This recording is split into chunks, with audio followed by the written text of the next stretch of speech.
c'était important de pouvoir discuter avec le maire ici, qui a permis aussi d'inviter les maires avoisinants, et on a pu échanger. Et c'est ce que j'ai dit en conclusion. Je me rends compte que dans ce Tour de France en Hexagone et des Outre-mer que je poursuis depuis 2 ans maintenant, nous vivons tous en tout point du territoire les mêmes problèmes. Sur la Covid, on a vécu les mêmes sujets, les mêmes soucis. Sur les questions de mobilité, évidemment ici en Guadeloupe, elles sont plus exacerbées, mais elles existent aussi par ailleurs en Hexagone. Et donc tout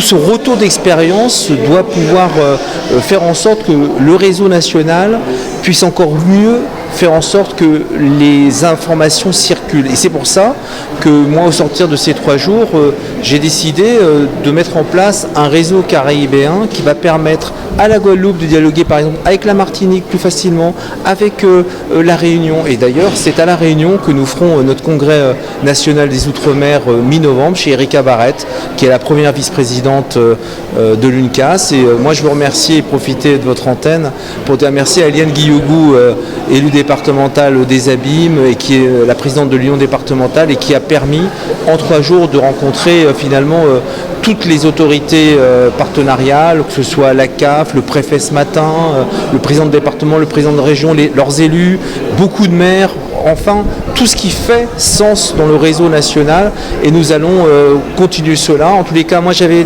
dit le 11 décembre 2020 que les Outre-mer seraient ma priorité, et c'est ce que nous sommes en train de faire. Je ne sais pas si j'ai déjà réussi le challenge, puisque beaucoup de perspectives m'attendent, beaucoup de chantiers m'attendent.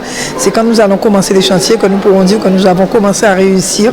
Et cette visite du président qui vraiment nous a accompagnés au niveau de l'Union départementale des CCAS avec la rencontre des institutions, les conventions que nous devons mettre en place. Mais nous avons aussi entendu le cri des CCAS, et il est important pour l'Union départementale de prendre toute sa place aujourd'hui pour pouvoir répondre à un certain nombre de questions.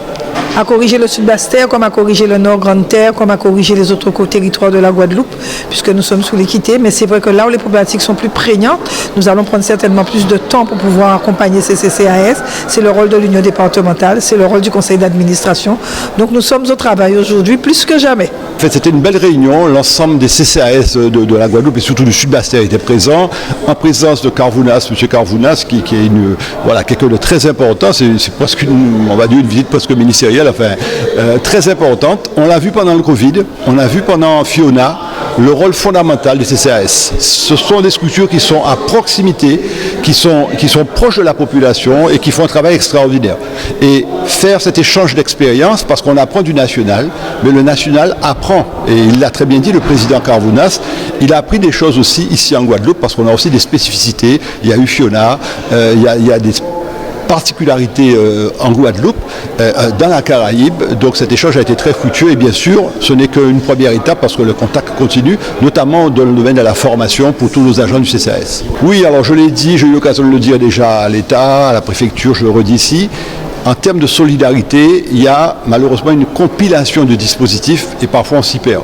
Et quand on ne sait pas où envoyer un administré qui est en difficulté, on dit allez voir le CCAS et ils verront, ils vous mettront en contact. On a également, nous, l'espace France Service qu'on vient d'ouvrir à Basse-Terre, qui est aussi une structure pour pouvoir accueillir les personnes qui sont en demande de renseignements, d'informations, pour les accompagner, parce que souvent la personne qui est en situation de précarité, c'est elle qui a besoin de l'outil informatique, qui ne l'a pas toujours. Et donc, mutualiser et coordonner un peu les différents dispositifs, je pense que ça doit être la priorité des années à venir.